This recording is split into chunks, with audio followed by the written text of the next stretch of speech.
सागर हत्याकांड में जो खुलासा हुआ उसे देखकर तो अब लोगों को सुशील कुमार पहलवान पर और भी गुस्सा आ रहा है। सोनू महाल आज मीडिया के सामने आया, उसने वो बातें बताई, उससे इतना तो यकीन हो जाता है कि सुशील कुमार पहलवान के किसी गैंगस्टर से संबंध हो ना हो, वो अपने खुद बहुत बड़ा गैंगस्टर है। क्योंकि जिस तरह से वो सागर को मार रहा था उससे ये बातें तो साफ हो जाती हैं। सोनू महाल ने कहा है कि मैं बार बार पिस्तौल हटा रहा था और सुशील पहलवान कह रहा था मारू गोली, ठीक वैसे जैसे हिंदी फिल्मों में विलन किया करते हैं, वो भी बड़े वाले विलन।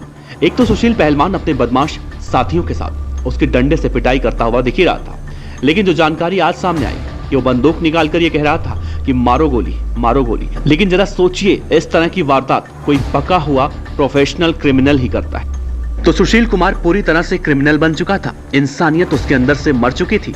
सागर अपने जिंदगी की गुहार लगा रहा था, सोनू महाल भी लगातार पिस्तौल हटाने की कोशिश कर रहा था और ये सब बातें लगातार बोली जा रही थी कि भैया छोड़ दीजिए, माफ कर दीजिए। लेकिन सुशील पहलवान पर तो जैसे जुनून सवार था कि आज वो सागर धनखड़ की जान लेकर छोड़ेगा। जो कोच वहां पर पहले रहते थे उनके बारे में कहा जाता है कि उनका स्टेडियम में पहलवानों से और आसपास के लोगों से काफी अच्छा मेलजोल था।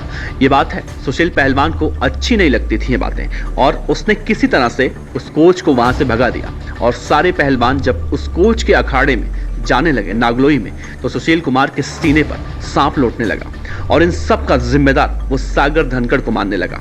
और इसी रंजिश के चलते सागर की पीट कर मार डालने की योजना भी बनाई होगी। सुशील कुमार पहलवान सब कुछ ऐसे कर रहा था जैसे वास्तव फिल्म में अभिनेता संजय दत्त विलन का रोल अदा करते हैं। एक बात तो साफ हो जाती है कि सुशील कुमार कोई छोटा मोटा गैंगस्टर नहीं, बल्कि दाऊद इब्राहिम से भी बड़ा गैंगस्टर बनना चाहता था।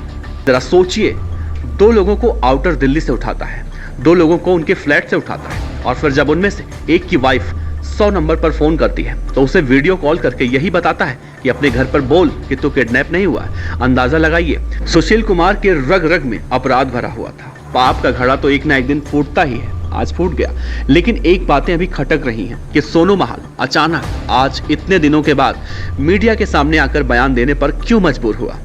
क्या इसके पीछे काला जठेड़ी कोई गेम प्लान कर रहा है? ये सवाल इसलिए क्योंकि सुशील कुमार पहलवान की पिटाई के बाद उसका हाथ टूट गया था, एक नहीं दोनों, और इसी वजह से वो बयान देने नहीं आ रहा था। लेकिन आज वो बयान देने टूटे हुए हाथों को लेकर पहुंचा। ऐसे में इस बात की भी आशंका जताई जा रही है कि कहीं इसके पीछे काला जठेड़ी जो मोस्ट वांटेड गैंगस्टर है, उसके ऊपर 7 लाख रुपए का इनाम है, कहीं इसके पीछे उसका मास्टर प्लान तो नहीं है। सुशील इस समय पुलिस कस्टडी में है। सुशील कुमार को दिल्ली पुलिस की स्पेशल सेल ने